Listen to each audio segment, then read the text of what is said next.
Ich zeige es euch mal. Bevor wir mit dem Review anfangen, muss ich euch das zeigen. Ich versuche das mal mit einem kleinen Finger. So.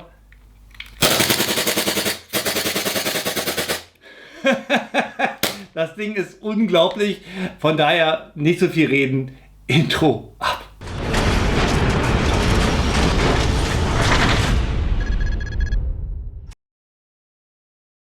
Intro ist durch, da bin ich wieder. Ich habe schon mal alles schön auf den Tisch hier platziert, damit wir mit dem Review gleich starten können. Ja, wie gesagt, heute Norwich SSP5 in der 4.3 Inch Variante. Das Ganze kostet 289 €. Von der SSP5 gibt es 3 Varianten derzeit zu kaufen. Einmal die 6 Inch, die 5.1 Inch und hier die 4.3. Aber egal welche Variante ihr kauft, kostet immer 289 €. Obwohl die 4.3er ein bisschen weniger Material hat. Aber nun mal dazu. Ja, wie schaut es mit dem Lieferumfang aus? Da fangen wir gleich mal mit an. Geliefert wird das Ganze hier in diesem Pappkarton mit einer Magnetschnalle. Sehr wertig. Wenn ich das aufmache, ist die Pistole auch wertig hier in so einen Hartschaum gebettet. Hier oben seht ihr auch gleich mal Varianten, wie ihr euch die SSP5 gestalten könnt. Da gibt es verschiedene Farbkits, sodass ihr da richtig kunterbunt wortwörtlich durchstarten könnt. Generell gibt es auch jede Menge Zubehör, Rotpunkt, ein Holster und was ich was alles. Am besten schaut ihr da mal selber auf die Webseite. Das ist einfach unglaublich, was ihr hier noch machen könnt. Ja, dann gibt es dazu eine Anleitung, würde ich nicht sagen. Hier wieder sowas bebildert ist mit dem Christoph drauf.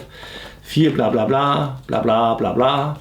Und hier nochmal ein QR-Code. Wenn ihr da drauf klickt, beziehungsweise das mal über das Smartphone startet, bekommt ihr auch noch Anleitungsvideos und so weiter. Also hier habt ihr mehr Informationen als hier bei diesem Beipackzettel.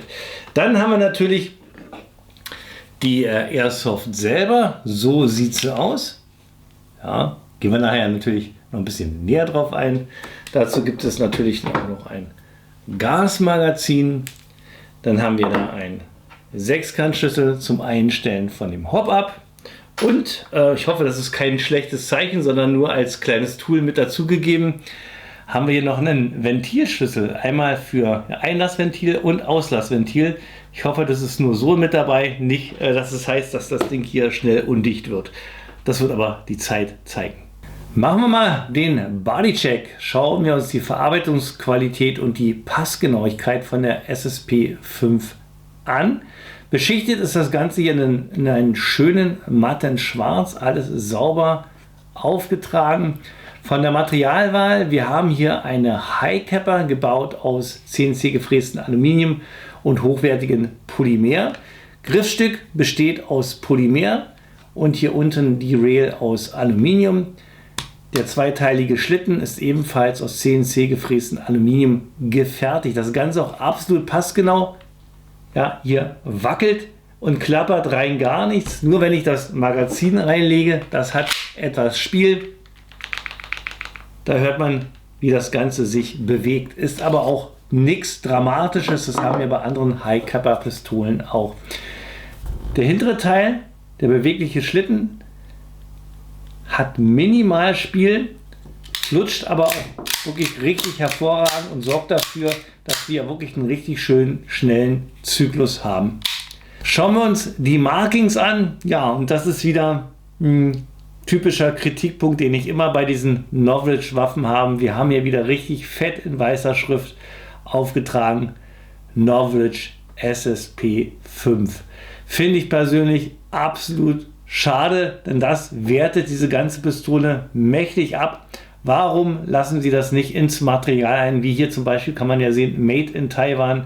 Wenn das Ganze hier auch mit dem Norwich SSP5 so gemacht worden wäre, wäre das wirklich richtig, richtig gut. Ich weiß, ihr seid stolz auf euer Produkt, aber macht aus der Waffe hier bitte keine Werbefläche.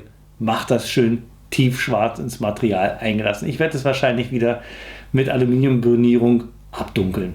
Weiter geht's mit den technischen Daten.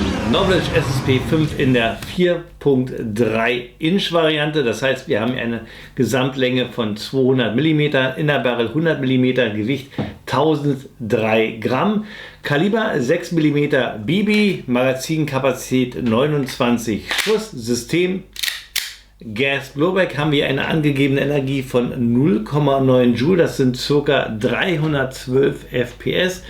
Das Ganze werde ich jetzt für euch im Chrono nachmessen. Ich werde auch den Gaseffizienztest machen, heißt, wie viel Schuss kann ich mit einer Gasfüllung hier rausschießen. Und dann werde ich auch noch den Rate of Fire und den Cooldown nochmal für euch testen, indem ich ein Magazin so schnell es geht aus der SSP 5 rausschieße. Ja, und danach geht es dann zum Zielschießen.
Speedtest und Cooldown-Test.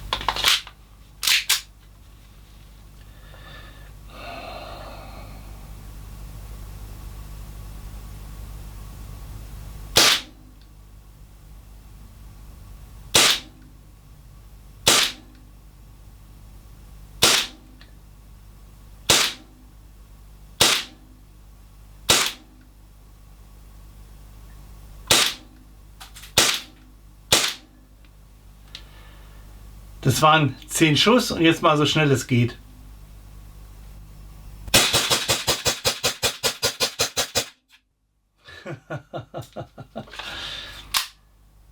Das war der Chrono Gaseffizienz, Cooldown, Speed Test und Schusstest gewesen hier mit der SSP 5. Fangen wir erst mit dem Chrono an.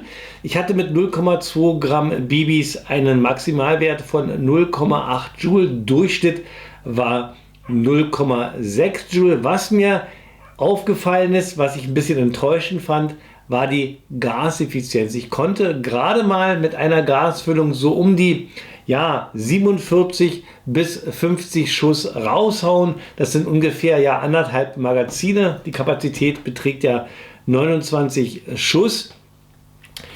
Aber was mir aufgefallen ist und besonders interessant fand, das war der Speed- und Cooldown-Test. Ihr habt gesehen, meine Gichtfinger hatten so ungefähr 5 Schuss pro Sekunde erreicht.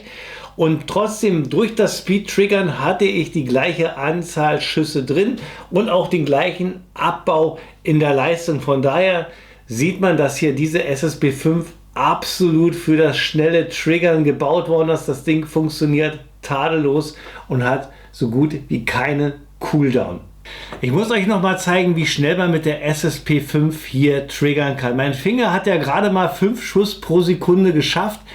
Aber das System ist wirklich absolut unabhängig vom schnellen Schießen. Das Magazin wird zwar arschkalt, aber das ganze System funktioniert hier wie beim ersten Schuss. Ich zeige euch das mal. Wichtig ist nur, dass ihr die Bibis sauber hier ins Magazin einlegt, damit das hier auch wirklich perfekt fielt. 29 Schuss sind drin, Gas ist frisch aufgefüllt und ich versuche jetzt mit meinen Fingern so schnell es geht zu triggern. Ihr seht, die andere Seite ist hier ein bisschen dunkel, weil ich hier meinen Kugelfang habe. So, probieren wir es mal. Magazin eingelegt, einmal durchgeladen, Handbeinsicherung drücken und dann, ja, pass auf.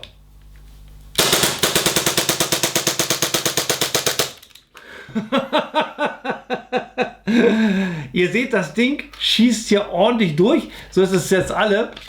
Magazin ist ein bisschen kalt. Jetzt mache ich mal den Rest hier nochmal als Dry Fire auch nochmal hinterher. So, jetzt wird es ein bisschen schwieriger zu halten. So, gucken. Ist eigentlich die Sicherung drin, war? Ja, ist die Sicherung drin. Aber ihr seht, ja, jetzt ist das Gas.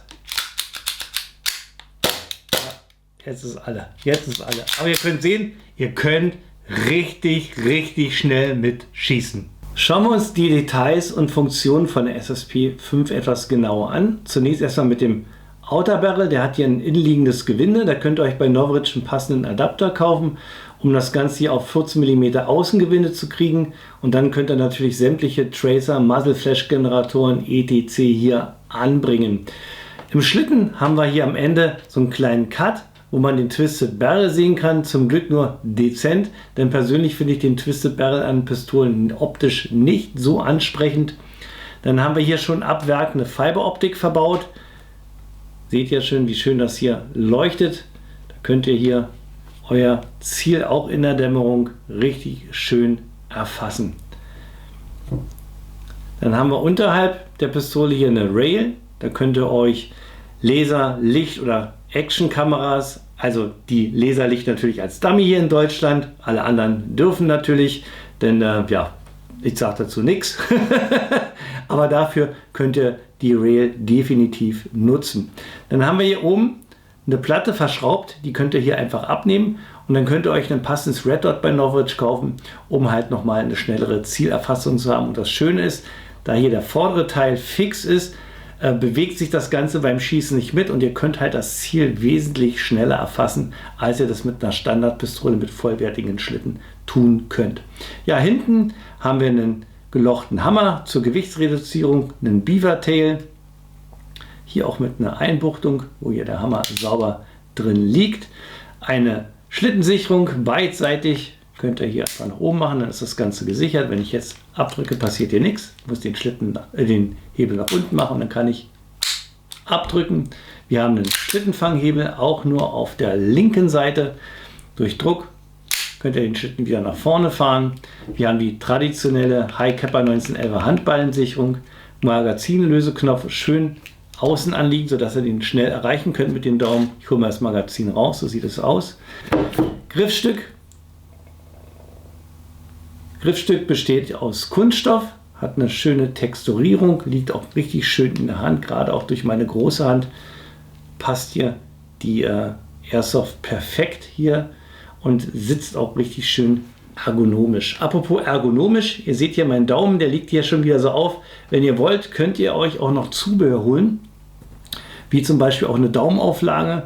Dazu braucht ihr hier diese Schrauben, da wird hier die Daumenauflage angebracht. Ihr könnt aber auch die Schrauben dazu nutzen, die Holsteradapter hier anzubringen, damit ihr so ein Spezialholster nutzen könnt. Blende ich euch mal ein, der ist halt toll. Da könnt ihr die ganzen Rotpunkte und was ihr hier alles noch anbringen können an der Airsoft bleiben und ihr könnt die Airsoft trotzdem holstern. Das ist eine richtig schöne Sache. Schauen wir uns zum Schluss noch das Hop-Up an von außen, denn das Tolle ist, ihr könnt das Hop-Up von außen einstellen. Da habt ihr hier eine kleine Öffnung. Dann geht er mit einem Sechskantschlüssel, wo ist er? Hier rein. Drehen nach rechts, verstärkt das Hop, drehen nach links, verringert das Hop. Ihr könnt bis zu 0,4 Gramm mit dieser Hop-Up-Unit hier hoppen. Aber bei der 4.3er würde ich euch das nicht empfehlen, weil wir hier schon eine geringere Leistung haben und durch dieses große Gewicht, ja, denke ich mal, ist die Effizienz nicht so gut. Ich empfehle euch mehr 0,28 Gramm bis 0,32. Ich habe mit 0,32 den Schusstest gemacht und ja, muss ehrlich sagen, auch von der Reichweite her habe ich hier die besten Ergebnisse erzielt. Und da sind wir auch schon bei meinen Pro und Kontras angekommen. Heute die Norwridge SSP5 4.3. Erster Pro-Punkt, und ich denke mal, das ist ja zum ersten Mal, dass ich das sage. Das Teil ist absolut schnell. Das ist eine Race Gun, eine richtig hochgezüchtete Race Gun. Ihr könnt hier richtig schnelle Schussfolgen mitmachen, ohne dass es hier einen Cooldown gibt, der das ganze System hier lahmlegt. Ihr könnt 2 Magazine, so schnell es geht, hintereinander rausrotzen und ihr habt kaum Leistungsverlust. Wir haben hier so zwischen 0,8 und 0,6 Joule. Und es baut sich bis 0,5 bis 0,4 ab, bis zum letzten Schuss. Und das Teil rennt hier wirklich bis zum letzten.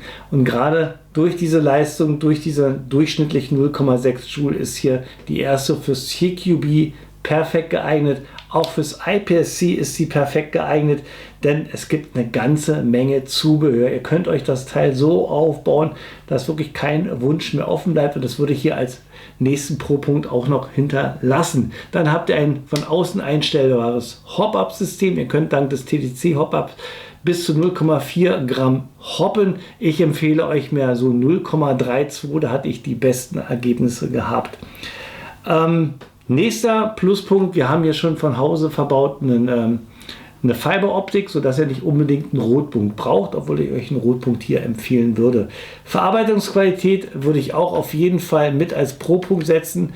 Ist richtig schön gelungen. Wir haben hier kein Wackeln, kein Klappern, nur so ein bisschen das Magazin wackelt im Schacht. Ansonsten ist das wirklich alles sehr passgenau gefertigt. Das sind dann auch schon alle Pro-Punkte gewesen. Kommen wir zu meinem Neutralpunkt, und da würde ich sagen, das ist die Gaseffizienz. Ich habe mir wirklich ein bisschen mehr erhofft hier durch dieses fette Gasmagazin und durch diesen Split-Slide, dass wir hier noch ein bisschen mehr Bibis rauskriegen mit einer Gasfüllung. Es liegt jetzt hier so ungefähr bei 44 bis 50 Schuss, aber, und das hatte ich am Anfang schon gesagt, das ist egal, ob ihr damit langsam schießt oder ob ihr damit schnell schießt, ihr kriegt immer diese Anzahl von Schüssen mit einer Gasladung raus. Nächster Neutralpunkt ist das Preis-Leistungs-Verhältnis. 289 € ist eine ganze Menge Geld, zumal das hier die 4.3er ist und die 6er kostet auch 289 €. Ich setze es aber als Neutralpunkt an, weil wir halt die Möglichkeit haben, hier eine ganze Menge noch mitzumachen. Und Negativpunkt würde ich jetzt mal keine finden. Achso, noch ein Neutralpunkt, das packe ich noch als Neutralpunkt rein. Ist aber wirklich meine eigene persönliche Meinung. Diese weißen Markings gehen hier überhaupt nicht. So, ich denke mal, jetzt haben wir alles durch. Machen wir weiter mit meiner Kaufempfehlung und meinem Fazit. Fazit, Kaufempfehlung. Also ich persönlich bereue den Kauf von der Norwridge 4.3 SSP5 überhaupt nicht, denn es zaubert mir wirklich ein Lächeln ins Gesicht. Gerade durch diese schnellen Schussfolgen macht das richtig Spaß, und ich kann es kaum erwarten, das hier beim Airsoft-Spiel mal zu benutzen, beziehungsweise freue ich mich eher, das Teil jetzt mal so bei einem IPSC Shooting zu verwenden. Da möchte ich echt mal wissen, was ich hier für Geschwindigkeiten erzeugen kann und wie die Genauigkeit, ja gerade in Stresssituationen, wenn ich ganz schnell von einem Ziel ins andere Ziel wechseln muss, das kann ich kaum erwarten, das damit auszuprobieren. Denke mal, es wird nicht an der Pistole liegen, es wird eher mehr an mir liegen, dass ich da zu langsam bin. 289 ist eine ganz schöne Ansage, da gibt es wesentlich günstigere Backups für das Airsoft-Spiel.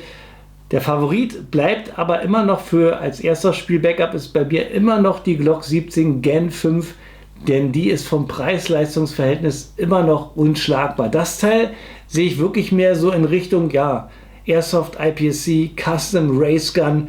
Wer sowas benötigt, der ist auf jeden Fall mit der hier richtig gut bedient, zumal die ganzen Zubehörteile, ihr könnt euch das Teil hier bunt machen, wenn ihr wollt, und hier so aufbauen, dass es ohne weiteres auch in ein Holster passt. Der Norwridge hat auch daran gedacht, hier ein passendes Holster dafür zu bauen, dass ihr euer Klimbim nicht abnehmen muss, um das zu holstern. Von daher würde ich sagen, wer auf das Design steht, wer ein bisschen mehr Geld ausgeben will, wer auf Geschwindigkeit Wert legt, der ist hier mit der SSP 5 auf jeden Fall auf der richtigen Seite. So, das war es von mir gewesen. Bruce BB2K Airsoft Channel, jetzt seid ihr dran. Schreibt mal unten in die Kommentare, was ihr von der SSP 5 haltet. Hat einer auch die 4.3, kann ein bisschen was dazu erzählen. Empfiehlt ihr eher mehr doch die 5.1er, die 6er? Haut mal alle eure Kenntnisse hier rein. Denke mal, das ist wichtig auch für die Leute, die sich noch nicht so ganz entscheiden können, ob sie sich diese Airsoft hier holen wollen. So, und ich werde jetzt das Airsoft-Video hier erstmal mit meinem Standardspruch beenden. Wer meinen Kanal noch nicht abonniert hat, klickt mal da oben drauf. Unten gibt es ein weiteres Video von mir. Und ich kann es nicht lassen. Ich habe das Gasmagazin hier nochmal aufgefüllt. Ich muss hier nochmal schnell triggern für euch. Und dann ist das Video zu Ende. Moment, muss ich mal so halten. So, und jetzt geht's los.